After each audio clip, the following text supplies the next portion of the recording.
Gwladys Rhufain, y stori hanesyddol am sefydliad gyntaf Cristnogaeth yn Brydain, gan y golygydd.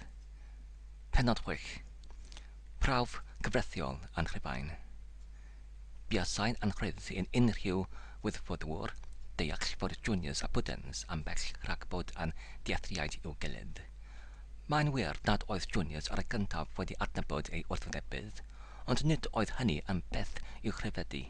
Yr oedd y holl natiwr wedi cael ei gynhyrchu gymaint wrth.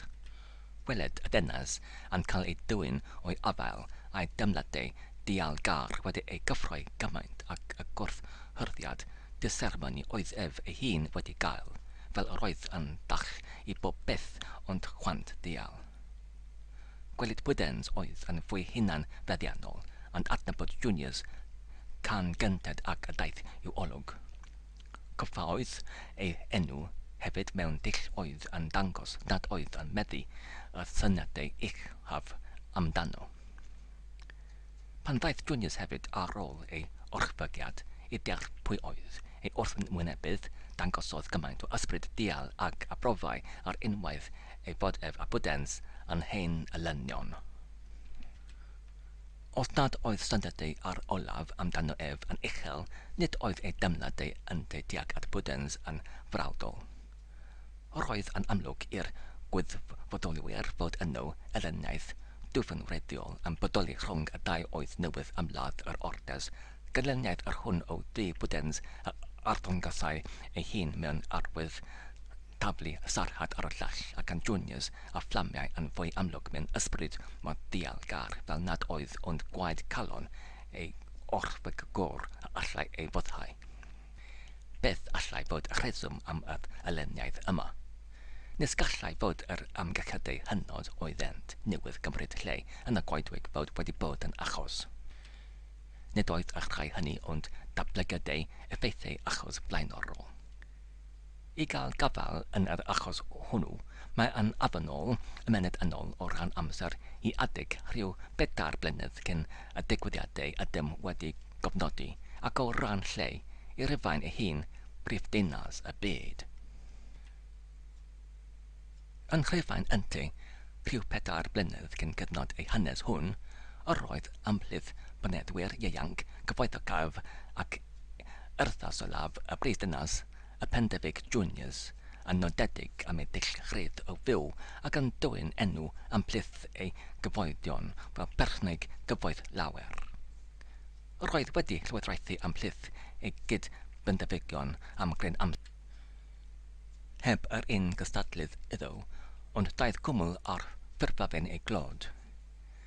Daeth Pendefig ieuanc arall oedd wedi bod yn blentyn yn ebsynol i'r brifddinas yn ôl i'w hen cartref, a daeth ynddi yn fuan yn ffafr dyn gyffredinol gan bawb am ei hynawsedd, ei gorch lluniaidd a'i gyfoeth mawr. Pa le bynnag yr elai juniors yn ar, clywai sôn am y newydd dyfodiad awlus pwdens, ac iddo ef oedd wedi ystyried ei hun bellach ers cymaint o amser fel heb gystadlydd yr roedd clywed synio clod arall yn festl ac yn wermwd. O'r roedd pwdens ar y pryd yn lletia gyda chefnder iddo o'r enw Ruffydd, rhwng yr hwn ac yntau y bodylau y gyfellgarwch goresogaf. Yr roedd leda mam Ruffydd wedi gwneud rhan mam i pwdens pan gollodd ef ei fam ei hun flynyddoedd. Cyn hynny, fel y temlau efeu serch mab tuag at leda, a chyfrifau hithau pwdens ei nai, a rhifws ei mab yn bron yn gyfartal plant iddi. Yr oedd pwdens a juniors wedi cyfarfod unwaith neu ddwy mewn cwmpini, ac fod yr olaf wedi ceisio taflu sarhad ar pwdens, nid oedd hwnnw wedi darostong hun i gymryd un sylw o'r peth. Tybiau juniors mae rhag ei ofyn ef yr achrosau pwdens yn dawl, ac wrthbyned cartref wedi cymryd ar y fwyaf o wyn, cyfarfydodd a leda o'r hon gyda'i llaw forwynion oedd hithau yn dychwelyd o'r bodonau. Safodd yntau, a chyball neu dau debyg iddo, ar y ffordd o'i blaen i chrythro hebio gan edliw i'r bodenes. a niwerte ei ddigwydd yn cael ei arddangos yn yr hyn alwai efe am wasau dra ei nai. Bryn yr oedd y gar o enau nag yr amdangosodd bwdens ar y fan a chan gymryd yr olygfa i fewn ar unwaith a wthiodd juniors yn de seremoni nall ochr nes i hwnnw syrthio. Yna heb aros i'r meddwyn i gyfodi arweinodd pwdens ei bodryb am blaen i'w thi. Berwau gwaed juniors wrth y sarchad yma, ac aeth i orffus y noson honno gan dyngu y mynnau ddial. Bore trynoedd pan defrodd, enerchwyd ef gan niwydd a dyblodd ei gyndaredd. Roedd pwdens wedi cael clywed gan un o laforwynion ei fodryb beth oedd wedi cymryd lle ar y ystrid. Yr hyn a wnaeth iddo benderfynu cymryd mesurau y rhai o bosibl o nid bai yn cychyrfiad hynny na fiasau wedi symud yn ei gill o gwbl. Gerllaw y dinas yr roedd Palesti gwledig yn cylchenedig gan erddi prydferth a meisydd prythlawn. Roedd y Palesti yma a'i diroedd gysylltedig wedi bod yn fater dadl rhwng teuluoedd pwdens a juniors blynyddau meithion yn ôl. A debygol nad oedd dim ond fario laeth tad pwdens wedi rhestro pethach dadl yn ei gill. Pan dychwelodd pwdens i'r brif dynas ar ôl ei absenoldeb maith, yr oedd yr etifedaeth. Fechan o'n prydfedd yma yn dwylaw juniors, rhwng ei fod am barhau i haeddu eich da ei gyd-dynasyddion ac nad oedd am ennill yr enw o frawliwr. Nid oedd pwdens wedi cymryd mesurau o gwbl hyd yn hyn i aflynyddu dim ar juniors yn y ystad. Pan deallodd yn ar fod juniors am priodoli hyn a'i oddefgarwch mewn bethau eraill i wasaeth dra ac ofyn naturiol digon oedd iddo yn de chwerwi. Penderfynodd na oddefau y sarchad gymaint ac un diwrnod yn hwy. Cymerodd ei fesurau ar unwaith, yr roedd yn digon hydysg a nghyfrethiau rhufain i wybod beth oedd o'r ei gwneud. Y pryd hwnnw, fel yn ar, yr roedd yr hyn diareb yn cael ei gwero. Possession is 9 points of the law. Neu, bod meddiant o'r iddo yn rhagor na hanner buddugoliaeth mewn cyfraith. Am pob dadleuon teiriol neu berthnol i meddiannu o unrhyw fath, yr oedd yn ôl gyfraith a 12 taflein, a debryd lle biasau amheuaeth yn cael dieddu at ochr y meddianydd ar amser y cyngaws. Gan wybod hyn, cymerodd pwdens nifer o'i wesion arbog gydag ef, aeth yn fore trynoedd tua'r Palesti a cymerodd feddiant llwyr a hollol o'r holl iddo gan droi gwestiwn juniors allan. Brysiodd y rhai hynny i'r dref i hysbysu ein mestr, tymer y hwn oedd eisoes wedi ei cynhyrfu i'r fath raddau fel nad oedd eisiau yr achwynegiad yma ar hwn hynny a wasanaethodd fel olew ar y tân i wneud iddo fflamio yn fernicach. Cylyniad yr ymddygiad yma o iddo pwdens oedd apel uniongyrchol at y gyfraith. Gwesiodd juniors pwdens i ymddangos o flaen y barnwr, praeto. Atebodd pwdens yn wys ac aeth y gyngaws yn blaen yn ôl y drefn rhifennig a chan fod rhai o'r debydau yn diethyr un darllenwyr gosodwn gerbron yma a pwysicaf ohonynt. Pan ymddangosodd y 2 hawlydd gerbron y llys. Anrhyddedisaf praeto Ebre Juniors. Yr oedd yma yn apelio at gyfreithiau rhufain am dachwelyd i mi yr iddo treftadol sydd wedi ei gymryd wedi arnaf trwy drais gan y pendefig pwdens. Nid felly o praeto, ebe pwdens, ni wnaeth ddim o'n cymeryd fy iddo fy hun yn ôl. Yn ôl cyfreithiau rhufain, ebe'r praeto, nes gallaf penderfynu y cwestiwn yma parthed iddo heb i mi gael ei weled fy hun. A'i deud i juniors i gyrchu yr iddo i'r llys? Gofynnau pwdens. Deiaf, tyred dithau pwdens, oedd yr ateb. Ar ffwrdd ar ddau tua'r Palesti yn cael ei dilyn gan rai o swyddogion y llys. Wedi cyrraedd y lle, codai y dau hawlydd. Diwyrchen o'r tir rhyngddynt, yr hon a rodwyd i'w swyddogion y llys i'w dwyn yn ôl ger bron y preito. Welai o preito yr eddo a gymerodd pwdens trwy drais o'r arnaf, Ebe Juniors. Dyma anrhydedusaf preito yr eddo personol i mi a gymerais yn ôl o ddiar Juniors, Ebe Pwdens.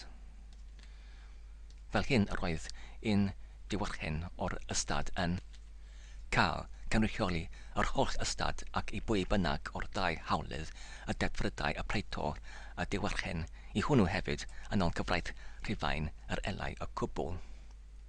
Ond nid oedd y defodau hynod yn terfynu gyda thori y diwyrchen a'i lludo i'r llys. Trodd Juniors at Pwdens gan ofyn. A wyt ti, awlys Pwdens, yn hawlio y diwyrchen yma? Ydw ef, fy eddo i ydw, oedd yr ateb. Nid felly o preito, Ebe Juniors, ethyr fy eddo priodol a gwirioneddol i ydw. Arwydd gan hynny yn hawlio ar fod i awlys Pwdens dalu i fewn i'r llys ac idd ofaldi. O anrhydedus preito y swm o fil o air fel gwystl na bydd iddo ef, niwedio dim ar y eddo yma hyd nes bydd i ti yn ôl cyfreithiau rhufain penderfynu iddo pwy ydw. Roedd y swm nodau y gwrthhawlydd yn angenrheidiol fel gwystl na byddai i'r coed ar y tir cael ei torri nad adeiladau ei dinistrio nac in unrhyw rhan arall o'r eddo cael ei dibrisio mewn un modd tra yr oedd y gynhaws yn cael ei gario ymlaen. Pe meddai a diffynydd dalu y swm gofynol i lawr yn y fan, byddai yn colli'r dydd a'r eddo yn syrthio i dwylaw ei wrthnewynebydd. Nid oedd y gwrthhawlydd ei hun ar hynny yn cael bod yn rhydd o berygl. Talodd Pwdens y swm i lawr yn y fan ac yna gan enerch y barna dywedodd ynte. Pa fodd y gallwn fod yn sicr o preito nad cyngaws dysal yw hwn yn cael ei fwriadu yn blino i yn di achos. Nid iawn yw, yn ôl cyfreithiau rhufain, fod neb yn cael meddu yr hawl o flino dinesydd rhufeinig yn di achos. Arwydd gan hynny o preito yn hawlio fod i Juniors osod yn dylawdi ei swm ynte o fil o darnu o ar fel gwystl ei bod o difrif yn credu fod ganddo hawl i'r eddo. Nid cellwar oedd y cyfreithio yn y dyddiau gynt, fwy nag yn y dyddiau presennol. Pe gollai Juniors y cynghhaws, collai ei fil o darnu air hefyd. Gelwyd y gwystl yma yn sacramentwm, a dybia rhai fod y swm wedi arfer cael ei dalu i'r offeriad at wasanaeth gysergydig, ond dweud eraill ei fod yn dwyn yr enw am fod yr hawlydd yn gosod y swm ar y bwrdd gyda llw difrifol fod ganddo achos digonol dros ei hawl. Pa un bynnag o'r ddau enillau yr buddugoliaeth yr roedd nid yn unig yr eddo yn cael ei diogelu iddo, ond y gwystlau hefyd. Wedi cyflawni y defodau hyn, hysbysodd y preito a buasid yn gyfarfod ar cefn am hyn dreidiau i benderfynu yr achos ac y ceid gweled y pred hwnnw pa un a'i awlys Pwdens. A'i Juniors oedd gwir berchenog y diwyrchen werthfawr. Sylw, gwelliant, gwach, darlleinier Juniors yn lle Claudius am pwpleu yn y pynod flaenorol. Ym mhen y 30 cyfarfu y pleidau drachefn o flaen y preito, dygwyd y diwyrchen eto gerbron y llys a dadleuau pob un o'r ddau ymgeisydd ei hawl iddi. Holwyd nifer o dystion o bob ochr ac olgreinwyd hanes hawliau y dau. Dadleuau Juniors fod y ffaith fod yr etifedaeth wedi aros yn ei feddiant ef am gymaint o flynyddoedd yn berwythra ac nad oedd y blaid arall wedi mynegu yn ystod y blynyddoedd hynny un bwriad yw hawlio oddi arno, am prawf cadarn mae ei eddo ef mewn gwirionedd oedd yr etifeddaeth, ac nad oedd sail i hawl awlus Pwdens o gwbl. I hyn atebodd Pwdens mae un o weithredoedd olaf ei dad oedd ymenegu ei hawl i'r etifeddaeth, ac nad oedd dim ond ei farwolaeth wedi ei rithro i osod yr hawl hwnnw mewn gweithrediad. Ei fod yn te Pwdens pan fu farw ei dad yn rhy ieuanc i gario y gynghaws ymlaen ei hunain, ond ei fod yn nawr wedi dyfod i oedran gŵr ac i'r mwynhad gyflawn o brentau dinesydd a phentybig rhufeinig wedi cymryd y mesurau angenrheidiol i osod ei hawl mewn gweithrediad. Wedi i'r dallai wir o bob tu osod y mater fel yma ger bron, a dywyn y dystiolaethau angenrheidiol. Ymnelltuodd y praeto a'r isfarnwyr i gymryd y dystiolaethau i ystyriaeth, ac ar ôl gwneud hynny, a benderfynu ar y dedfryd dachwelesant i'r llys. Gorchmynodd y dau hawlydd i sefyll ger bron. Wedi iddynt wneud hyn, archodd y praeto i un o swyddogion y llys dwyn iddo dwi fendicia neu wialen. Wedi sylwi yn fanwl ar y gwialenod, rhododd un i bob un o'r dau hawlydd. Ymaflodd Pwdens a Juniors yn y gwialenod ac ei croesasant fel y croesi'r lleddfau pan am brydro. Yn yr ymdrech rhandynt torrodd y wialen oedd wedi ei rhodi i Juniors, a chyda gwg ar ei wyneb rhododd hi i fyny i Pwdens. Roedd y gwelenau wrth wedi ei rhodi gan y praeto yn ôl dyfarniad y barnwyr, y gref i'r hwn farnent yn delwng o'r etifeddaeth ar wan, fuasai yn sicr o dorri i'r un oedd i golli y gynghaws. Roedd y dyfod yma yn arwyddocaol, y ddau dyn fel ymbrydro yn ardangos dau yn hawlio yr un peth. Fendicia un yn torri dan wasgiad eddo y llall, yn ardangos fod hawl yr olaf yn gryfach nag eddo ei wrthwynebydd. Wedi cyflawni y defod yma, cododd y praeto darchefn ar ei draed ac archodd rodi y diwarchen mewn dadl i awlus Pwdens, a thrwy hynny sicrhau iddo yr hawl i'r etifeddaeth mewn dadl. Gyda'r diwarchen dychwelyd iddo y mil darnau aer oedd wedi osod yn wystl na fuasau yn niwedio yr etifeddaeth tra fuasau y mater mewn dadl, a rhodid iddo hefyd y mil darnau aer oedd ei wrthwynebydd wedi orfod ei gosod yn wystl. Nad edigedd bersonol oedd yr achos ei fod ef yn dwyn y gynghaws yn erbyn Pwdens. Gyda themladau tra gwahanol fel y gellid disgwyl, y rhaid y pleidau allan o'r lys.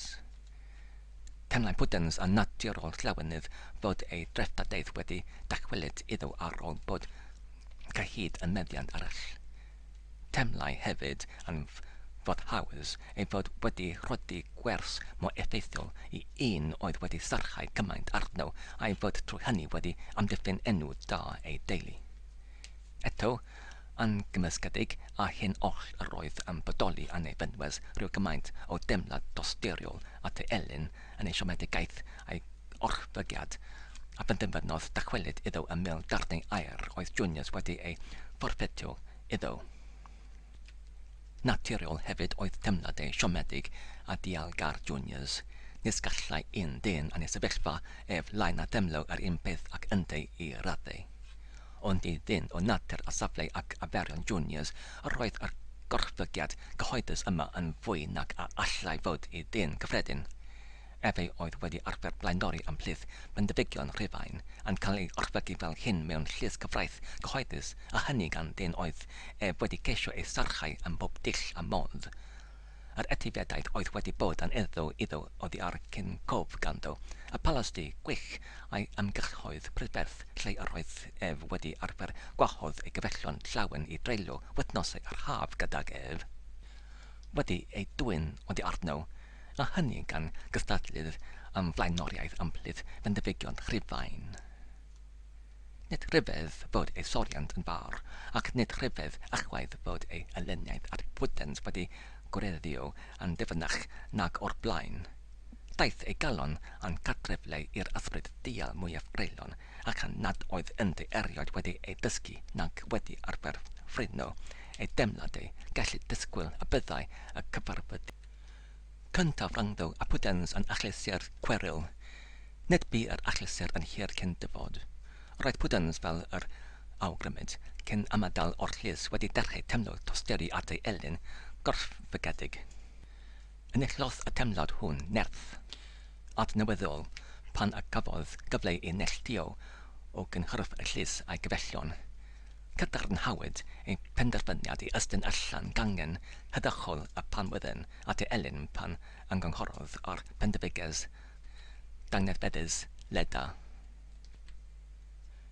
Fy mab, meddai, yrwyd bellach wedi cyflawni dy dyletswydd tuag ata fi ac wedi sicrhau dy enw da dy hun trwy y cyrydd roedais i'r dyn ieuanc ffôl y noson yr ymosoddodd arnaf yn ei wyn.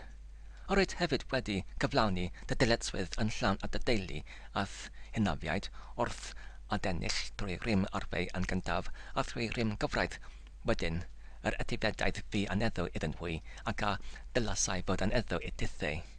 Nid gweddys mwy bod galyniaeth yn cael aros rhwng penderfygion rhifynig. Cymyr y arian gyfaes fel iawn yn y llys a dost at Junius.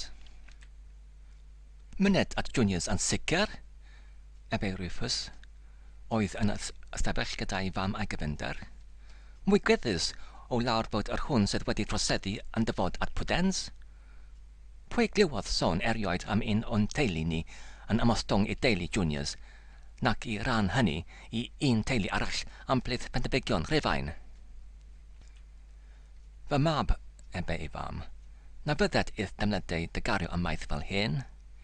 A mae pwdens wedi amddiffyn ac wedi sicrhau yn anrhydedd ein teulu. Sicrhaued eto ei anrhydedd ei hun drwy ystyn gangau a bamwyddyn allan i'w elyn sythiedig. Mae bach dy Junius esoes yn ddigon uchel heb i pwdens ei borthu yn fwy trwy yr amdangosiad yma o geisio ennill ei ffafr a'i gyfellgarwch. Ebau Rufus.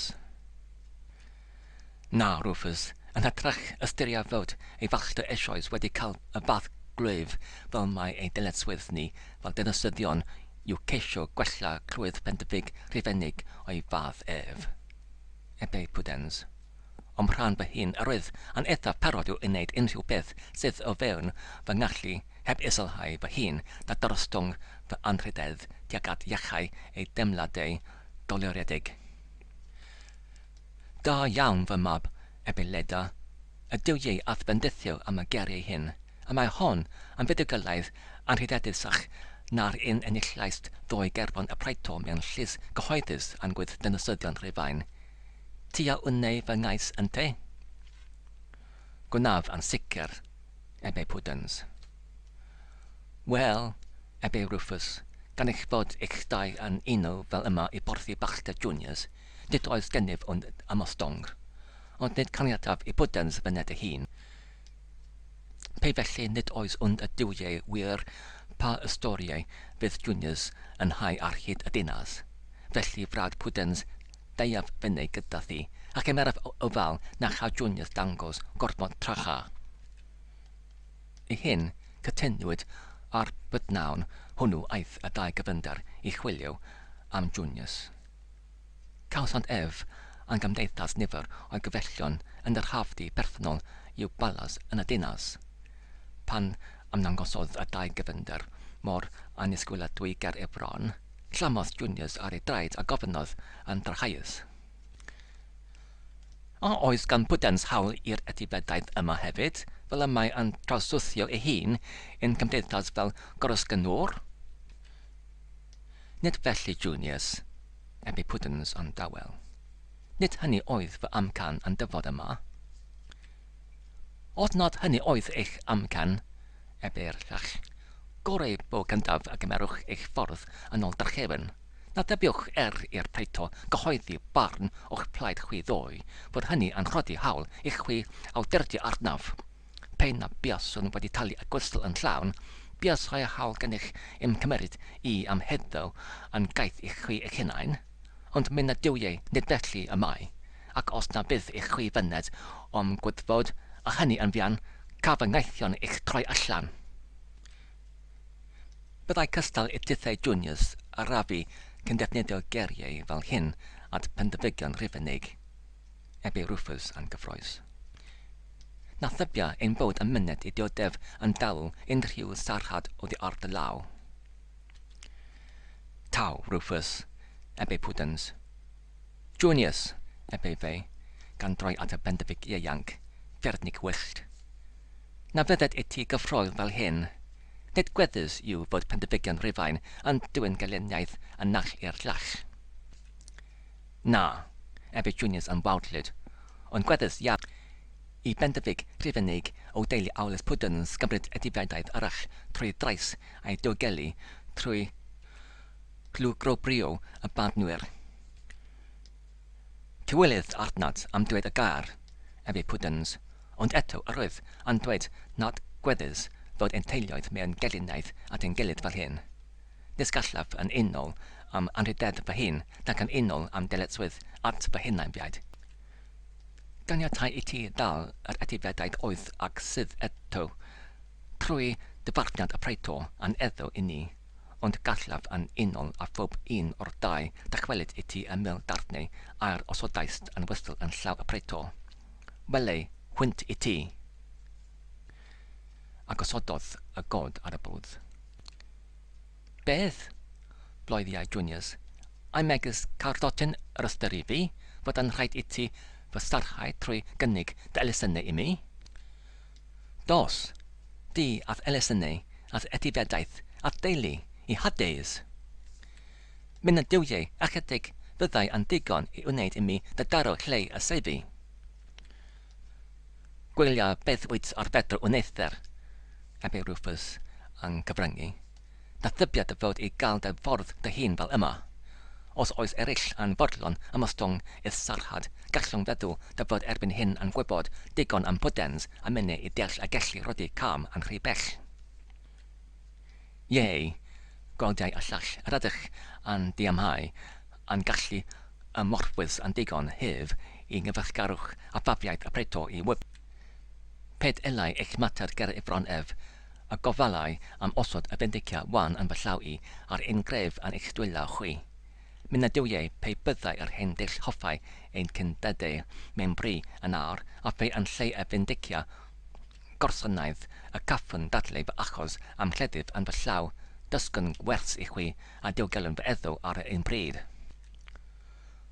Wel, yn ernyw diwiau, tia gei hynny ynte, ebe Rufus gan osod ei glaw ar ei gledd. Saff dy dierth ac yr wyth yn ymddiriad i chwythau benderfygion rhufain. I weled fod bopeth yn deg o'r dau ti. Na, Rufus, ebe pwdens yn dawel. Nid dy achos di ond fy eddo i ydyw hwn. Os oes rhaid tynnu gledd o gwbl, myfi dylai wneud hynny. Does neb yn amheu, nad pwdens dylai. Gweldiau juniors, ond ymddangos i mi mae Rufus sydd. Codod gwryd i wyneb pwdens, ond atebodd darchefn yn dawel. Na fywyd i ti juniors, gam gymryd. Dywydais, os oes achos tynnu gledd, mae myfi dylai wneud hynny, ond arwydd yn methu gweled, hyd yn hyn fod achos o gwbl. Am hynny Rufus tyred, a gadawn i juniors gael amser i fyned at hirwgws i oeri typyn ar ei waed. Melltith y diwiau ar dy ben, bloeddiau juniors, ond na ddybia y cei fy marfio. Fel hyn, os oes eisiau help arnad i godi dy galon. Cymer hwn yna. A chyda'r gair taworodd y pendefig ieuanc ar ei ysgwydd a chefn ei cledyf. Flachiau tan mell tynoed. O lygad pwdens ac heb dywed gair tynodd ei cledyf ac yno yn hafdi juniors yn cael ei cychynnu gan gaethion a chyfellion ar olaf am bladodd y dau pendefig ieuanc brydra fernig. Nid oedd neb o'r gwyddfodolwyr o bosibl yn disgwyl gweled pwdens yn dianc yn fyw. Prynau Rufus ei hun gan ofyn canis o'r oedd clod juniors fel gleddifwr yn gyffredin drwy'r dinas. Pan welai y gyfender hynny yn dawl a dy gyffro yn sefyll yr ymosodiadau ferthnig gyntaf gan roi yr egydion anelid at ei fywyd yn diniwyd hebio. A chadw ei legad ansefyllog a diofyn ar ail gwrgys juniors a'i arddwr yn digon ystwyth i droi yn ôl a blaen gyda chyflymder didaro ac ar y un pryd mod gadarn ar dir i gyfarfod y gydion prymion a llall, dechreuodd anadlu yn rhedach. Nis gallai yr ymdrechfa barhau yn hir ac yn sydyn yn ôl cael clwyf neu ddau yn ysgyfan heb fedru cyffwrdd ei hun a chynawd ei elyn, temlau juniors ei cleddyf yn cael ei hyrddio o'i law i bendraw yr ystafell. Heb dweud gair, gosododd Puddins ei cleddyf yn ei wain ac wedi moesgrymu at y pendifigion synedig gosododd ei fraich yn eddo ei gefnder a gadawodd y dau y fan. Aeth y si am y ymdrechfa drwy y dinas ac ni welwyd juniors mwy yn y baddonau ac yn y manu eraill yr aferau gyfarfod a'i gyfellion. Ymnelltiodd o'r dinas a daeth ar hanes yn fuan ei fod wedi ymuno ar byddin yn gôl. Pan ystoriom ninnau y bethau hyn a bod juniors wedi gyfarfod a'i hen gystadlydd a'i orfegydd yn y goedwig ym Mhrydain, heb na char na cyfaill i'w weled yn agos iddo, nid ydym yn syni fod juniors am tenlo ei galon yn llamu gan lawenydd. Dieblig a'i fod yn cynnig 1,000 o darnau aer i'r milwr darawau Puddins yn Gelain.